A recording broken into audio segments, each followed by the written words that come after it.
Good morning, it's Phoenix Amore. So it has been a while for me to have a video speaking about relationship stuff because that's one of the things that me doing the readings has pulled me into with the self-awareness of the kind of relationships that I ended up in and why being able to articulate that and the lessons learned in those relationships is very important.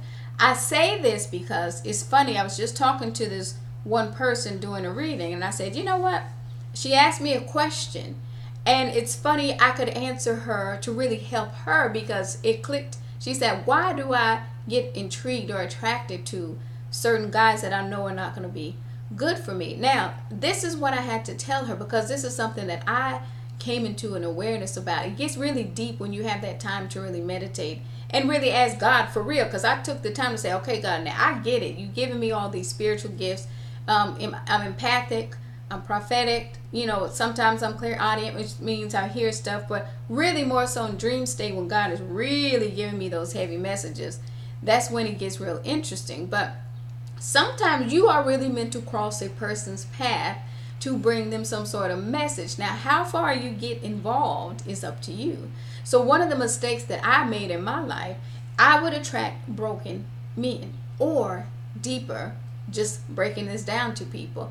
A lot of the times I would attract men that are kind of sort of in some kind of weird relationship. They don't even know what they are to this woman because she's been treating him like pure crap. So I went through a cycle where I was attracting the same kind of guy. I'm like, you in some old crazy stuff.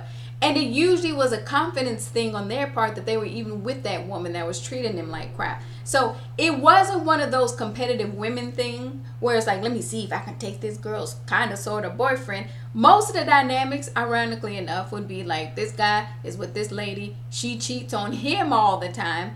He gets caught up in these power struggles or the competition of trying to win her. Do you even love her? So the kind of conversations we had, it wasn't even one of those, I could treat you so much better. It was like, what's up with you and this person? Is this love? What is this? This is a very odd dynamic. Because one guy had put on so much weight dealing with this one lady that he just thought he was in love with, that it was crazy.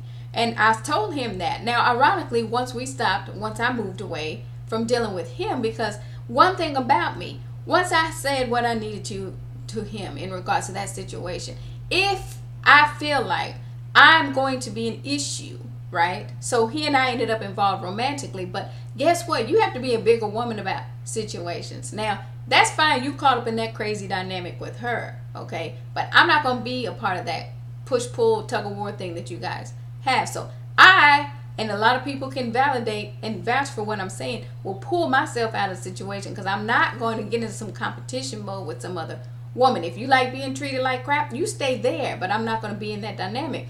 But after he actually lost weight, he started working out and he got more fit. Okay, now we had lunch one more time after that. I was in town for something and we had lunch, however you want to say it, and then that was it. We lost touch. But there was a piece that came over me about the situation because I was like, you know what, so-and-so looked really good. I didn't even ask him about the lady. We had lunch. There was no discussion about her. I just said, hey, I'm here in town. Let's have lunch. We had lunch and we kept it moving. That's it. That's really how I operate in some situations. So what I was telling this girl, because she was like, I keep attracting this, different type men they're very complex. And I'm like, yes, you have to understand, if you are very intuitive or if you're empathic, a lot of the times you're actually honing in on something damaged in that person. And this is where a lot of women have to be very, very cautious. It doesn't just happen to women, some men it happens to. But you have to be cautious not to be drawn to somebody's pain. See, that's the whole thing. When you listen to a lot of lyrics, right?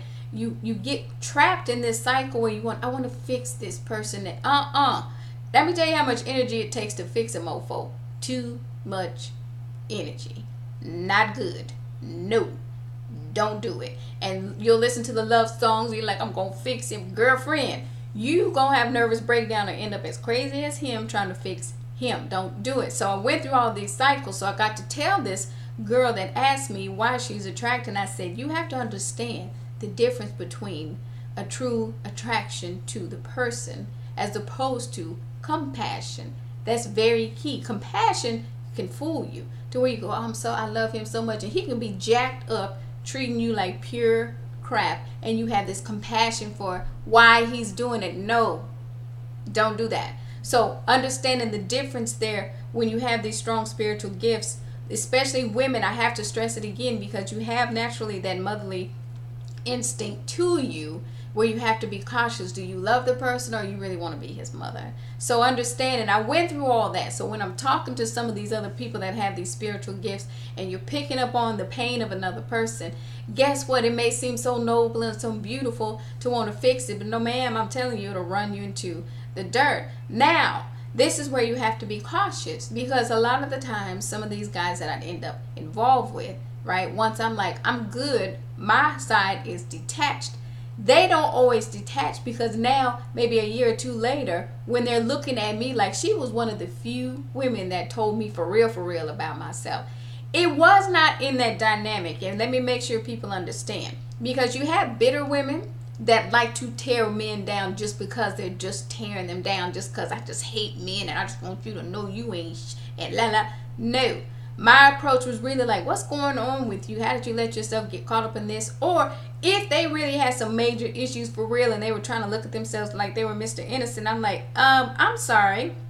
I can kind of see why she left you because I'm kind of getting the same vibe. Or I'm sorry, I don't know what kind of beliefs you have to where this is how you think you should treat women or this is how you think a healthy relationship is, but I don't want to be in it. So understanding later as a lot of them matured, then it's like, oh, you know, I'd like to be back with Kat, but Kat moved on. So understanding now these exes, right, and that's a lot of the things that people understand when I'm like, I don't talk to a lot of exes, primarily for that reason. When you understand how those dynamics really affect any future relationship, that's not to mean some people can't be friends with some exes. Clearly, there's people that have been through divorces that have kids and you have to interact with the person. But what I'm talking about is you don't have kids with this person or you don't have this connection with this person. Sometimes it's just not a good thing for you to need to talk to that ex, especially if you may feel like that person really still wants to be back with you. So basically summarizing what I just said in this video, learn the difference between compassion and that true romantic feeling towards a person so you don't get yourself caught up in some craziness. Again, let me stress, you have those kind of women that like tearing men down just because, and then you have some women like me, and this is not a versus, this is just being honest about why a lot of the times I had exes try to pop back up because I was willing to just say it like it was. So understand all these dynamics. When I've been reading as long as I have, when people kind of say, oh, she's a loner and all this kind of stuff, no, I learned how to be alone so that I could get to know myself and purge all that stuff I went through, asking God why. And then when he said to me, now I have something and some work I need for you to do, I said okay, and I had the tools I needed to complete that. You guys take care.